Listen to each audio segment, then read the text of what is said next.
C'est quoi, il y a une photo ou quoi, Abdallah? Il y a une photo sur le crédit ou quoi? بسم الله والحمد لله والصلاة والسلام على رسول الله وعلى آله وأصحابه ومن اتبع هداه وما توفيقي إلا بالله عليه توكلت وإليه أنيب.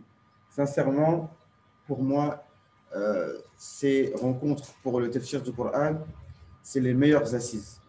Moi, personnellement, c'est un plaisir pour moi de faire cette assise, pour moi déjà, et j'espère et je demande à Allah subhanahu wa ta'ala que ce soit bénéfique pour vous présents et pour ceux qui vont regarder, Inch'Allah ta'ala. Parce que comme vous savez, la parole d'Allah subhanahu wa ta'ala, c'est la meilleure des paroles. Donc je ne vais pas faire trop d'introduction, etc. Mais on a toujours besoin de se rappeler quand même l'importance de la chose. Mais de toute façon, à travers les versets qu'on va voir et qu'on va lire et expliquer, Inch'Allah ta'ala, on aura l'occasion d'expliquer tout ça. Donc, on commence sans tarder. Donc, on a fini, alhamdulillah, la Fatiha. Il y avait une chose que je voulais, un point que je voulais citer par rapport à la Fatiha, par rapport à Yawmiddin. Vous savez, ad-din, ça veut dire la rétribution. Ça ressemble au mot dayn, qui est une dette. Je pense que c'est la même racine.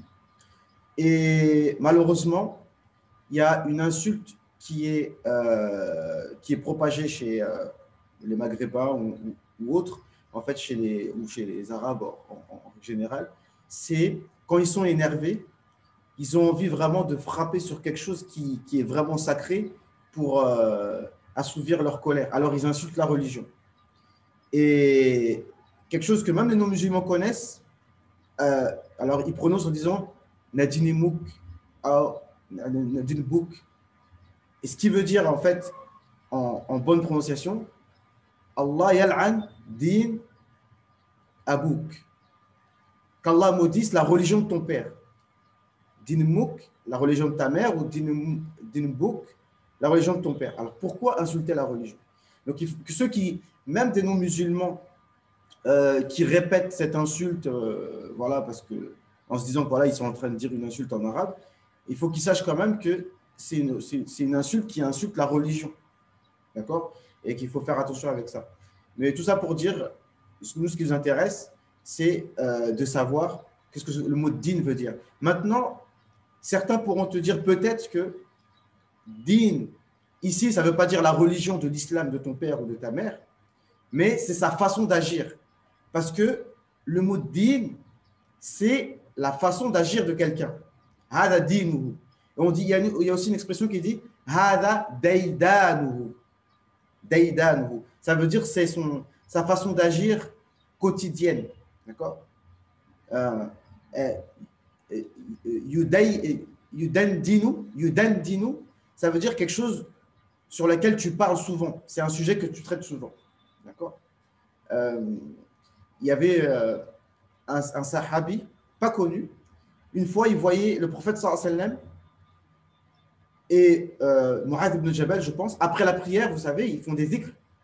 Hein? Pas mal de dhikrs comme ça à voix mi-basse.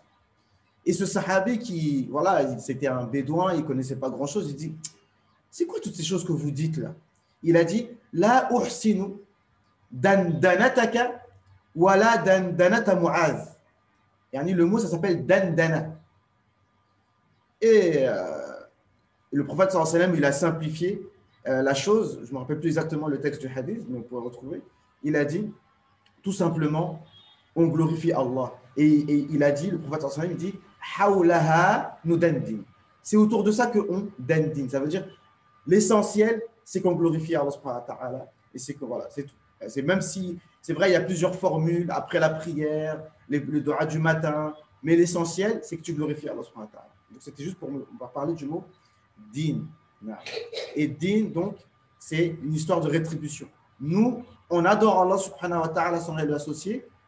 En contrepartie, entre guillemets, Allah azza wa jal ne va pas nous châtier. Même si en réalité, entre Allah et nous, il n'y a pas de contrepartie.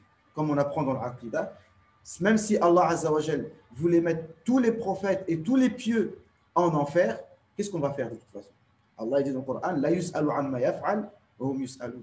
On ne lui demande pas, Allah ne sera pas interrogé sur ses actes. Oh Allah, pourquoi tu as fait ça? Pourquoi tu as fait ça? Mais c'est plutôt nous qui serons interrogés. Ça, c'est un principe de base. C'est un principe qui montre encore la soumission que nous devons avoir à Allah subhanahu wa ta'ala, parce que de toute façon, il fait ce qu'il veut. Mais on sait que Allah Azza wa Jal, il est le juste par excellence. Et il est bien plus qu'être juste. Non seulement il nous donne, et il nous donne en multipliant les récompenses. Alhamdulillah. Donc, on a fini donc avec la Fatiha. Donc ensuite, on enchaîne avec Al-Baqarah. Pour Juz Amma, on avait déjà fait des assises sur ça que je n'ai pas publiées, je vais les mettre. Et on va commencer avec la Baqarah. C'est l'ordre par lequel Allah a voulu que le Coran commence. Alors on va commencer par ce par quoi Allah subhanahu wa ta'ala a commencé. Et on est parti, Inch'Allah, pour une longue aventure avec le livre d'Allah subhanahu wa ta'ala. Donc, pour commencer, donc, il y a Bismillah ar-Rahman ar-Rahim, ça on en a déjà parlé. Donc, il y a la fameuse divergence. Est-ce que par rapport au Basmala, on en a parlé, je pense, non? Non, on n'en a pas parlé. Est-ce que la Basmala, est-ce que le Bismillah, c'est un verset de la Fatiha ou pas? Alors, c'est une grande question. Et alhamdulillah, je vais vous la résumer en un mot. Et ça, sans fausse modestie, c'est peu de personnes qui peuvent nous donner le fin mot de l'histoire par rapport au khilaf, par rapport à al-Basmala. J'en ai parlé dans mes cours en arabe par rapport à Qira'at, j'expliquais ça, Qira'at Qaloun. Alors, je vous expliquer ça simplement. Il faut savoir que, il faut connaître les sciences du Coran quand même. C'est que Uthman ibn Affan a envoyé des Corans à différentes contrées. Il a envoyé un à Médine, un à la Mecque, un en Irak, les deux Irak, etc. et un en Syrie. Et dans ces Corans-là, il y a des très légères différences. Et dans certains mushaf, celui de la Mecque et celui de l'Irak de Koufa, le Basmala est le premier verset de la Sourate Fatiha. Donc, dans ces mushaf-là, donc celui qui les Hafs en l'occurrence, eh bien, lui, il a la Basmala, verset numéro 1. Et vous pouvez vérifier dans vos Corans. Par contre, si vous allez en Algérie, Maroc, les Corans Warsh, vous verrez que le premier verset, c'est Alhamdulillah Rabbil Alamin. Et donc, par conséquent, le dernier verset, Sirat alladhina an'amta alayhim, eh bien, ceux qui ont, eh bien, ils se divisent en deux. Soit ils se divisent en deux, soit c'est un seul verset. Vous m'avez compris. Donc, voilà le fin mot de l'histoire.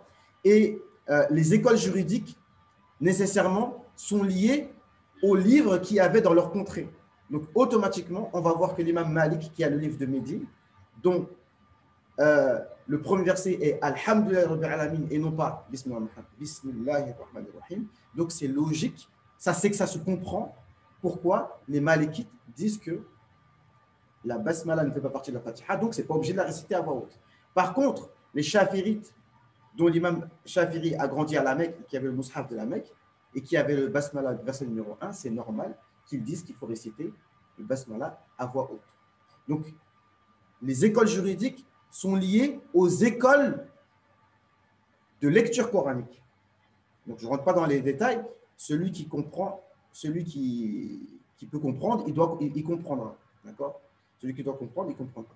Donc, les écoles des lectures coraniques, c'est comme on a dit. Celui qui lit la lecture Hafs se doit de respecter la lecture Hafs. Donc, normalement, doit lire avec Basmala à voix haute, puisque c'est le premier verset.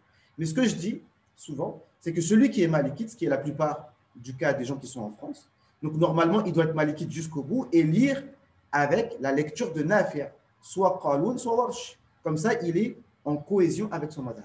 Voilà. Donc, on va enchaîner avec la Fatiha. Donc, Bismillah ar-Rahman ar-Rahim. Donc, on a compris la divergence par rapport à la Fatiha. Selon certains mushaf, c'est un verset. Selon certains mushaf, ce n'est pas un verset. Par contre, les versets, les basmalas au début des versets, ça, clairement, ce ne sont pas des versets. Ce n'est pas un verset, le premier verset de la Baqarah, ni de Ali Imran, ni de Nisa, ni de... Et dans Tawbah, il n'y a pas Bismillah ar-Rahman. Taïb. Donc, Alif Lam Mim. Donc, ça commence bien. Comment expliquer cela? Alif Lam Mim. Donc, évidemment, personne ne peut nous dire exactement quelle est la signification de ces lettres. Donc, les exégètes ont donné les explications qu'ils ont pu par rapport à ça, de très nombreuses explications que je ne mémorise pas entièrement, mais parmi celles que j'ai entendues, mais je ne me souviens plus des différentes interprétations, de toute façon, des interprétations sur lesquelles, voilà, on a confiance en eux, ce sont des ulama, et justement, les ulama, ils sont là pour s'exprimer sur les choses sur lesquelles, justement, il n'y a pas de texte. C'est ça leur but. Non.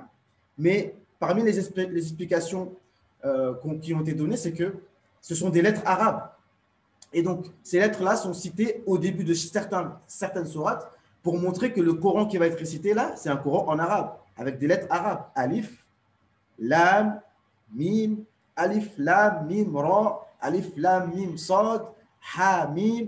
Donc, tout ça, c'est des lettres arabes. Donc, ça attire l'attention des personnes. Et encore une fois, après, bon, dans les tafsirs, il faut toujours essayer de rester cohérent, pas avoir des explications farfelues, mais quand certains donnent des explications, il faut comprendre, il faut faire une différence entre ce que tu attribues à ce que Allah a voulu dire, et toi tu dis c'est ce que Allah a voulu dire, c'est une chose. Mais de dire ce que toi tu peux comprendre, c'en est une autre. D'accord? Et ça ne veut pas dire que je dis c'est ce que Allah a voulu dire. Ça c'est très important. Et on verra dans le tafsir. D'accord? Je n'ai pas envie de faire un cours sur les fondements du tafsir, on le fera au fur et à mesure. Mais ce qu'on peut comprendre, sans attribuer ça à Allah subhanahu wa ta'ala, c'est que déjà, Allah nous montre que on ne connaît pas, on ne connaît rien. Alif Lam Mim, on commence par une chose qu'on ne comprend pas. Et donc, Allah va te faire comprendre que sache que tu ne connais rien. Alors, essaye de vider ton cerveau, de vider ton cœur pour prendre la parole d'Allah subhanahu wa ta'ala. Ça, c'est Cheikh Najib, hafizahullah, qui citait cette faïda-là. Peu importe, est-ce que c'est ce que Allah a voulu à travers cela ou pas? Ce n'est pas la question. Mais en tout cas, c'est dans le sens global, c'est vrai. On commence en disant, ah, subhanallah, ça commence par un mystère. Il y a des versets dans le Coran qu'on appelle mutashabihat, dont on ne sait pas vraiment quelle est l'interprétation. Taïb. ذَلِكَ الْكِتَابُ لَا رَيْبَ فِيهِ. Donc, comme on a dit, on va expliquer, traduire les mots de façon à ce qu'on puisse apprendre 3, 4, 5 mots de vocabulaire à chaque fois. Donc, dhalika. Alors, le mot dha, c'est le démonstratif, ça veut dire ceci. Lorsqu'on dit hadha, comme vous savez, je pense que beaucoup le savent, ça veut dire ceci. Mais le ha, ça s'appelle un ha d'interjection. Ha at-tadbih. Nous, les Africains, on a cette interjection. Et même les Égyptiens, ils l'ont. Pour dire tu vois, non? Pour dire que quelque chose est là présent. Et les Égyptiens, ils font ça aussi. Ils disent tu vois? Donc le ha, c'est pour dire une interjection. Et dha, il dit, c'est comme si tu disais voilà. Voilà. D'accord? La base, c'est dha. Le démonstratif, c'est dha tout seul. Le ha, c'est l'interjection. Mais là, il ne s'agit pas de ça. Le hadha, ça, c'est souvent dans le Coran. Mais ici, c'est dha. Lika. Et donc, le hadha, c'est pour quelque chose de proche. Bon, je ne vais pas faire un cours d'arabe, mais vous savez qu'il y a le démonstratif pour le proche, c'est hadha, hadihi. Donc, dha et vi. Et le ha, c'est l'interjection, comme on a dit. C'est pour le proche. Mais pour le lointain, c'est ça. Dhalika. Dhalika. Donc ici, c'est le démonstratif pour le Coran pour quelque chose de lointain. Donc, les savants nous expliquent que, en fait, par adab avec le Coran, on dit pas hadha al-kitab. On dit dhalika al-kitab. C'est un livre qui est lointain, qui est haut, qui est élevé. Et quand on dit lika, si tu t'adresses à quelqu'un, à une personne devant toi, tu dis dhalika. Si tu as plusieurs personnes, tu pourrais dire dhalikum al-kitab. Kum, comme lakum dinukum, à vous votre religion. D'accord? Kum, c'est vous, dinukum, votre religion. Donc dhalikum, on peut dire. Dans Surat Yusuf, dhalikuma, Yusuf, il s'adresse aux deux prisonniers, il dit dhalikuma, voici à vous deux. Voilà. Donc dhalika, c'est comme si Allah Azza wa Jal, il s'adresse qu'à une personne. Dhalika, el-kitab. El-kitab, tout le monde sait que c'est un livre. Mais le mot kitab, ça veut dire un groupe, quelque chose de regroupé. Un groupuscule ou une milice, ça s'appelle katiba. Katiba, un groupe. D'accord? ذَلِكَ الْكِتَابَ لَا رَيْبَ فِيهِ. Aucun doute dessus. Al-raïb avec ra, c'est un doute. Il y a un court hadith que tout le monde peut mémoriser facilement qui dit Da' ma yaribuka, un musulman, Da' ma yaribuka. Un petit hadith de Arba'un Nawawiyya, Da' ma yaribuka ila ma la yaribuk.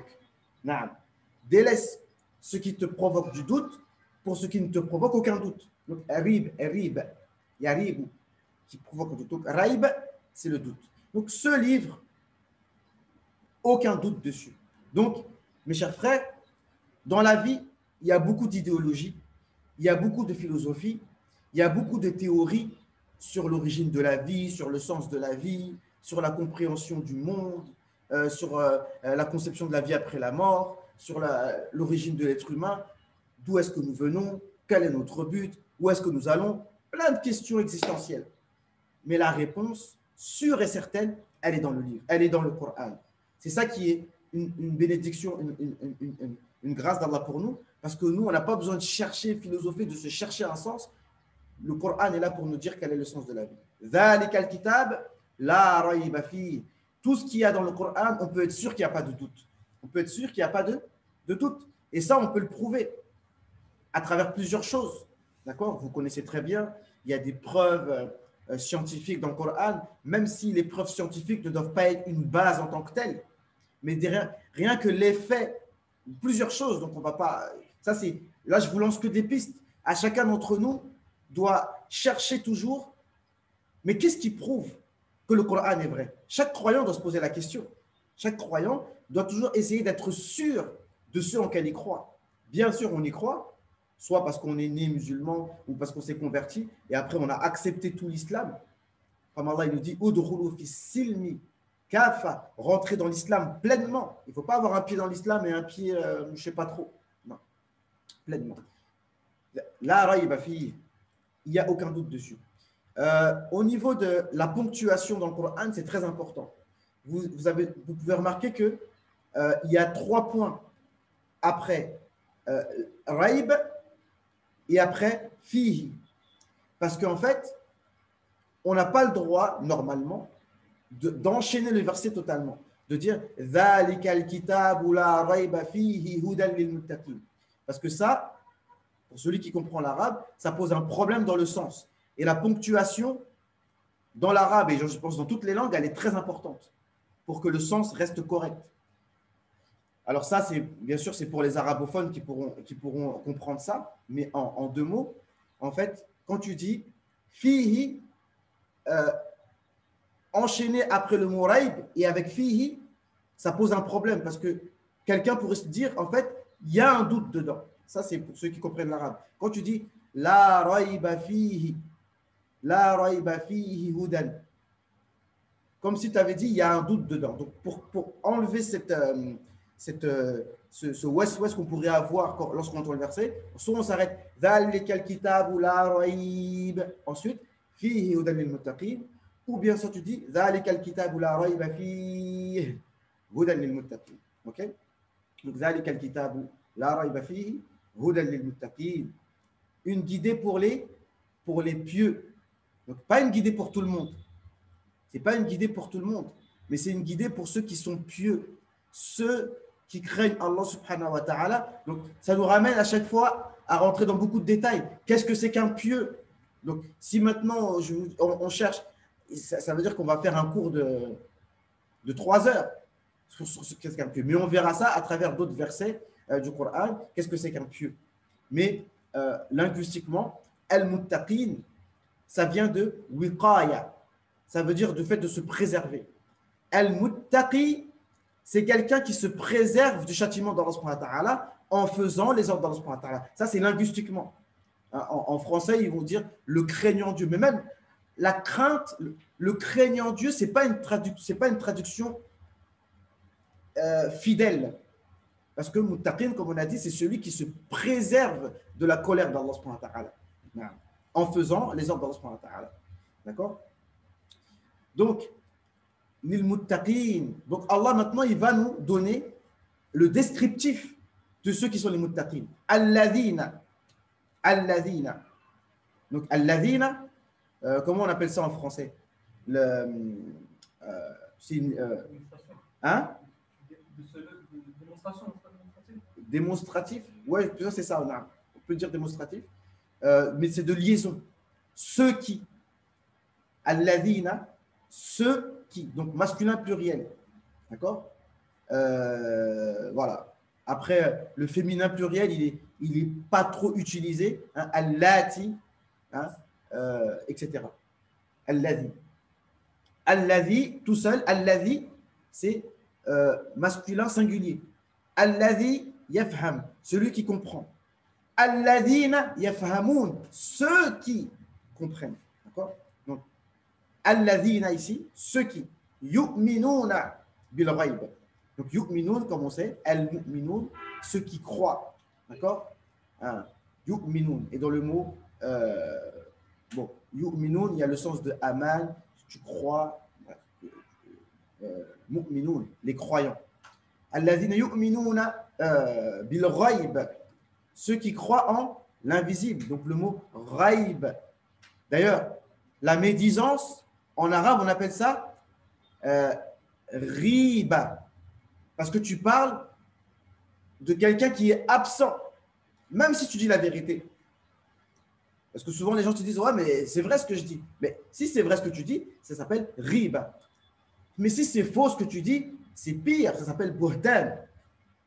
D'accord? Donc, dire quelque chose sur quelqu'un en son absence, quelque chose qui ça n'aurait pas plu, ça s'appelle riba. Donc, il ne faut pas le faire. Donc, tout ça pour dire que al-ghaib, c'est tout ce qui est invisible. D'accord? Ghaib, huwa ghaibun, il est absent ou bien invisible. Non. Alladhina yu'minuna bil ghaib. Donc là, déjà, on a dit beaucoup de choses. C'est quoi l'invisible? L'invisible, c'est les choses que le prophète sallallahu alayhi wa sallam répétait avant de faire qiyam layl. Allahumma innal jannata haqq.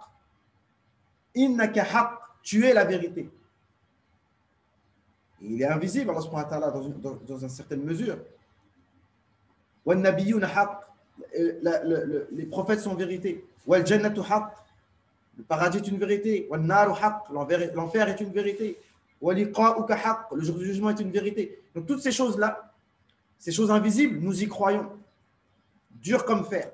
Et c'est ça qui fait une grande différence, si vraiment nous croyons en l'invisible, entre nous et les autres. Entre nous et les autres. Sans rentrer dans la politique, vous savez, moi j'aime bien la politique, mais je vais essayer de me contenir. Mais les autres, ce sont des humains comme nous. Comme Allah nous dit dans le Coran. وَلَا تَهِنُوا فِي ابْتِغَاءِ الْقَوْمِ. Ne vous affaiblissez pas lorsque vous êtes en combat avec les autres. إِن تَكُونُوا تَأْلَمُونَ فَإِنَّهُمْ يَأْلَمُونَ كَمَا تَأْلَمُونَ. Si vous souffrez, eux aussi ils souffrent comme vous souffrez, ce sont des êtres humains. Ce qui vous fait peur, ça leur fait peur aussi. Ce qui vous fait mal, ça leur fait mal aussi. C'est quoi? Ce sont des êtres humains comme nous. Mais Allah il nous dit وَتَرْجُونَ مِنَ اللَّهِ مَا لَا يَرْجُونَ. Par contre, vous espérez d'Allah ce que eux n'espèrent pas. C'est ça la différence. Les asbab, comme on dit, les asbab, la ta'arifu mu'minan wa la kafira. Les asbab, elles ne connaissent pas un croyant ou un mécréant. Les asbab, celui qui les respecte, il les respecte.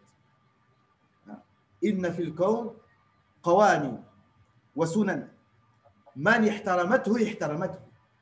Celui qui respecte les règles de dunya, les règles, eh bien, il obtiendra ce qu'il veut. Les asbab, ça marche pour tout le monde. Par contre, nous, on a quelque chose de différent, c'est qu'on croit en l'invisible. Donc, normalement, on a une force en plus.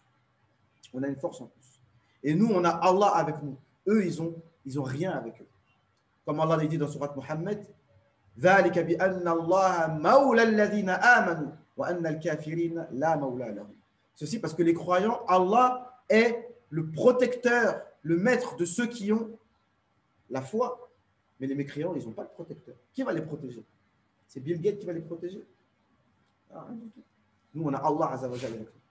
Donc, yu'minuna bil ghaib. Les anges aussi font partie de l'invisible. Pendant le Ramadan, il y avait la bataille de Badr. Les anges, ils sont venus combattre avec les croyants. Ça,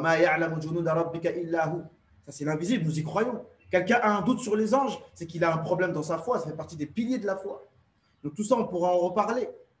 C'est l'occasion, avec le tafsir, ça va nous permettre de traiter de tous les sujets. La foi dans les anges, ça c'est quelque chose qui te raffermit, parce que c'est nos amis aussi, nos anges, c'est nos compagnons.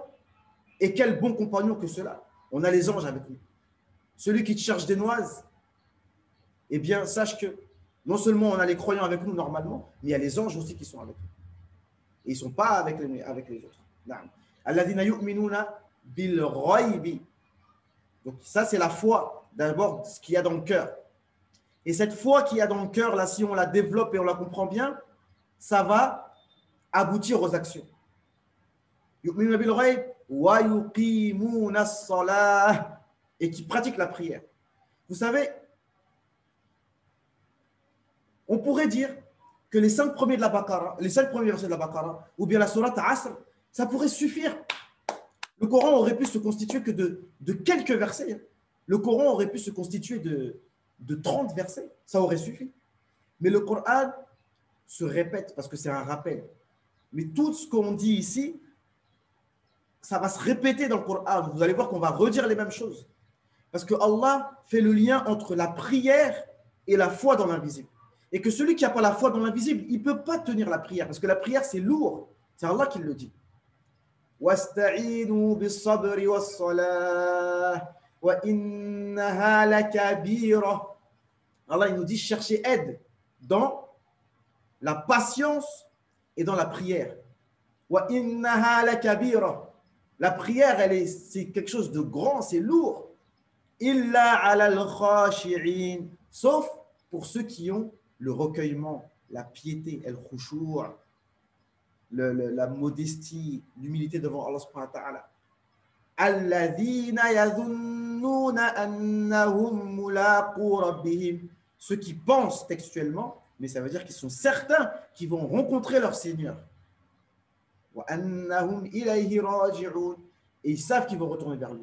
Ceux qui ont cette aqida ancrée en eux, la prière pour eux, ça va être facile. Et la prière, ils vont trouver tout le bien là-dedans dans la prière. Mais plus notre foi dans l'invisible baisse, plus la prière elle va perdre son sens. Et dans d'autres versets, ça se répète. Allah il nous dit dans Surat, excusez-moi, mais je ne connais pas les numéros des versets, mais dans Surat Saffat, Allah il nous dit وَالَّذِينَ يُؤْمِنُونَ بِالْآخِرَةِ يُؤْمِنُونَ بِهِ وَهُمْ عَلَى صَلَاتِهِمْ يُحَافِظُونَ. Ceux qui croient en l'invisible croient en Allah et au prophète sallallahu alayhi wa sallam, et ils préservent leur prière.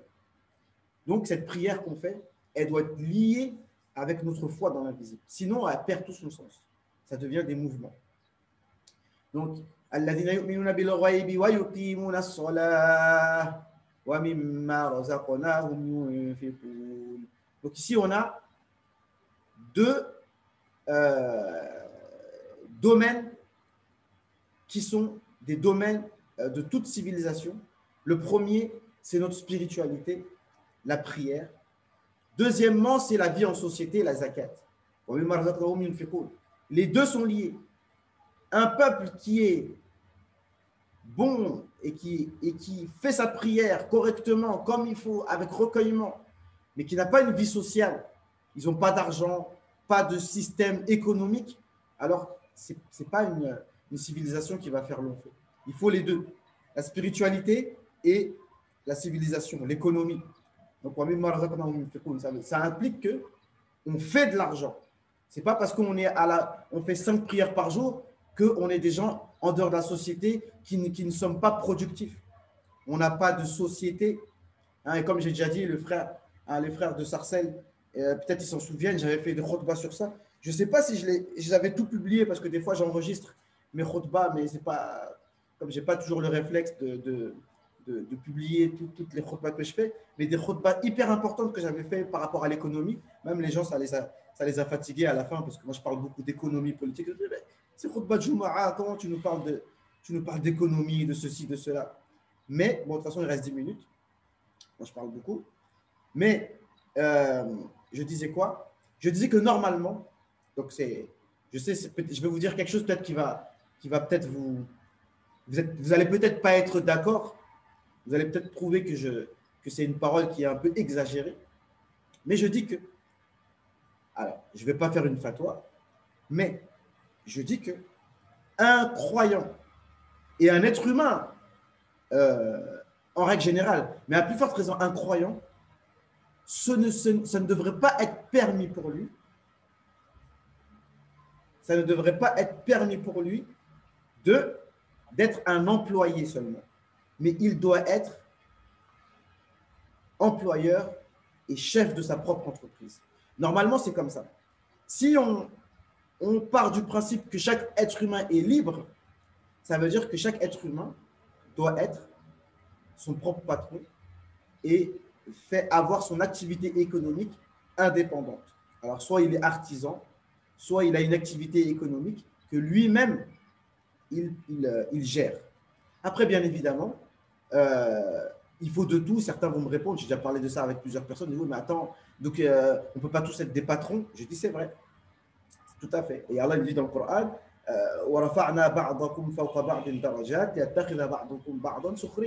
Allah il a fait effectivement que certains vont être au service d'autres. C'est vrai, il faut des patrons, il faut des employés. Mais normalement, dans l'islam, la notion d'employé, ce n'est pas comme on connaît aujourd'hui. Normalement, un employé, il est en somme un associé. Alors pourquoi est-ce qu'un employé, après certes, tout est sous forme de contrat, ça existe dans le fiqh, ça veut dire el-ijara, c'est-à-dire que toi, tu fais un contrat, tu travailles pour moi tant d'heures et je te donne telle somme. Peu importe si toi, tu m'as rapporté, par exemple, le travail que la personne a fait pour toi, ça vaut, disons, 5 000 euros. Le travail qu'elle t'a fourni, elle t'a vendu 5 000 euros. Mais toi, tu t'es mis d'accord avec lui, tu lui donnes 2 000 euros. Ok, donc tu t'es mis d'accord avec lui sur ça, il n'y a pas de souci. C'est permis, il n'y a pas de problème. Mais ce que je veux dire, c'est que normalement, dans les sociétés, le système de salariat que nous voyons aujourd'hui, où on te force directement à être salarié, parce que vous voyez, vous savez bien, nous sommes des enfants de France, on sait comment ça se passe, comment c'est compliqué de faire une société. Posons la question, pourquoi? Pourquoi est-ce que c'est si compliqué de faire une société? Parce que, en fait, ils ne veulent pas que les gens se libèrent économiquement. Et pourquoi on donne le RSA, etc., toutes ces choses-là? Parce que ça arrange que les personnes restent comme ça à rien faire. C'est un piège. Donc, on referme la parenthèse. Mais tout ça pour dire qu'un croyant, c'est quelqu'un qui fait de l'argent, parce que pour payer la zakat, il faut être imposable, etc. D'accord? Donc, yuqimuna salah wa yu'tuna zakah, et qui donne la zakat obligatoire. Wa mimma razaqnahum yunfiqun. Et de ce qu'on leur a attribué, ils dépensent. Wa mimma, normalement c'est mimma. On a le nun, il est rentré dans le mim. Mimma razaqnahum. Donc razaqnahum, ça lui vient du mot rizq. Razaqnahum. Donc ici, razaqna. Donc là, c'est Allah qui dit nous leur avons donné à eux qui sont absents. Razaqnahum. Hum yunfiqun. Yunfiq, ça veut dire ils dépensent. Donc ils dépensent de de quoi on leur a attribué. Donc pour que tu comprennes que tout ce que tu possèdes, c'est Allah qui te l'a donné. Donc Allah il nous dit, donc il y a un hadith qui dit al-mal, malullah, l'argent, c'est l'argent d'Allah. Allah dit dans surat hadith wa anfiqu mimma ja'alakum mustakhlafina fi, dépensez de ce dont on vous a donné la responsabilité. Toi qui as 30 000 euros dans ton compte, sache que ces 30 000 euros ne t'appartiennent pas réellement. Pas dire c'est mon argent. Comme il a dit Qarun, innama utituhu ala ilmin indi. Il faut faire attention avec ça. C'est mon argent, j'ai sué pour l'avoir, je fais ce que je veux avec. Non, ça ne t'appartient pas. Il faut donner le droit d'Allah sur cet argent-là. Naam. Wa mimma razaqnahum yunfiqun walladhina yu'minuna bima unzila ilayk wa ma unzila min qablik. Et ceux qui croient à ce qui a été révélé sur toi, donc le Coran, wa ma unzila min qablik, nous croyons au livre et ce qui était révélé précédemment, bien entendu, en mettant de côté les falsifications. Donc le Coran, il s'appelle Al-Furqan, celui qui fait le farq, la différence entre le vrai et le faux. Mais nous croyons en ces livres-là. De toute façon, on en reparlera de notre relation avec les chrétiens et les juifs. Donc là, il reste 4 minutes, donc je vais conclure. وَمَا أُنزِلَ مِنْ قَبْلِكَ وَمِمَّا وَبِالْآخِرَةِ هُمْ يُوقِنُونَ. Ici, ça répète hum yuqinun, et qui croient fermement en l'invisible. Et quand Allah il répète quelque chose, ce n'est pas en vain, c'est pour dire que c'est vraiment quelque chose d'important. Donc, vraiment, la foi dans l'invisible, c'est quelque chose que nous devons nourrir. À travers la lecture du Coran, c'est la meilleure voie, c'est la meilleure chose à faire pour nourrir notre foi dans l'invisible. Parce que vous verrez, le Coran, c'est rare qu'il parle de ce bas monde. Le Coran, il nous envoie toujours vers l'au-delà. On voyage, on n'est plus dans ce bas monde. Non. Donc, c'est quelque chose qu'on doit nourrir. Donc, en lisant le Coran et en se répétant souvent les choses de l'invisible. Et j'avais une khutbah que j'avais fait, que j'ai publiée sur ma chaîne YouTube, c'est le rôle des prophètes dans la société. Ça, encore une fois, c'est les tablirs qui nous apprennent cette chose-là. Mais bon, bref, j'ai envie de dire peu importe. Mais les prophètes, parmi leur mission, c'est d'orienter les gens de ce bas monde vers l'au-delà. Quand les gens nous parlent de ce bas monde, nous, on leur parle de l'au-delà. Et ça, c'est très important. Parce que sinon, ce bas monde, c'est ce qu'on voit. L'au-delà, on ne le voit pas. Alors, si on n'en parle pas constamment, alors on va oublier. Et les Sahaba, c'est ce qu'ils faisaient. Ils disaient entre eux, asseyons-nous et croyons en Allah le temps d'une assise. C'est-à-dire, parlons de l'au-delà, parlons du paradis, parlons de l'enfer, parlons du jour du jugement en détail. Ce n'est pas normal qu'on ne connaisse pas les détails du paradis, les détails de l'enfer, les détails du jour du jugement. Parlons d'Allah subhanahu wa ta'ala, parlons des anges, parlons de toutes ces choses pour que nous soyons différents des autres. Donc voilà. Donc ça, voilà, alhamdoulilah, on a fini les 5 premiers versets de la sourate Al-Baqarah. Et donc voilà. Donc surtout ce qu'il y a à retenir, c'est vraiment la foi dans l'au-delà. Il faut vraiment qu'on soit branché avec l'au-delà. Comme il dit, je crois que c'était Ali radhiyallahu anhu, il a dit le bas monde a des enfants et l'au-delà a des enfants. Soyons des enfants de l'au-delà et soyons pas des enfants de ce bas monde. Et c'est ça qui fait notre force. Parce que si nous, on a peur de la mort, voilà, et je termine sur ça. Aujourd'hui, moi, j'ai un fiston, j'ai 3 enfants, alhamdoulilah, qu'Allah préserve nos enfants. En général, lorsqu'on a ça, on a encore plus peur de la mort. Pas pour nous, mais pour nos enfants. On dit, ah, mais si je meurs, comment vont-ils faire? C'est pour ça que le prophète sallallahu alayhi wa sallam a dit, al-mal wal banoun ma bokhalatun wa majbanatun. Les enfants, ça rend peureux et ça rend avare. Ma bokhalatun, bukhl, majbanatun, ça rend peureux. Parce que tu te dis, si je meurs, comment vont-ils faire? Mais, alors, je termine en disant un verset que je trouve, tous les versets sont beaux, mais l'explication, Allah, il nous dit, si vous avez peur pour vos enfants, qu'est-ce qu'ils vont devenir après votre mort? Au début de Surat Nisa, soyez pieux et dites toujours des paroles de droiture. Allah préservera vos enfants quand vous ne serez pas là. Si vous êtes pieux, Allah préservera vos enfants. Je vous renvoie à Surat la caverne, pas besoin de retourner dans les détails. Et pour dire quoi? Que cette foi dans l'au-delà, elle nous permet d'être courageux. Naam. سبحانك اللهم وبحمدك نشهد أن لا إله إلا أنت نستغفرك ونتوب إليك سبحان ربك رب العزة عما يصفون والسلام على المرسلين والحمد لله رب العالمين السلام عليكم ورحمة الله وبركاته. الله فيك. السلام عليكم ورحمة الله.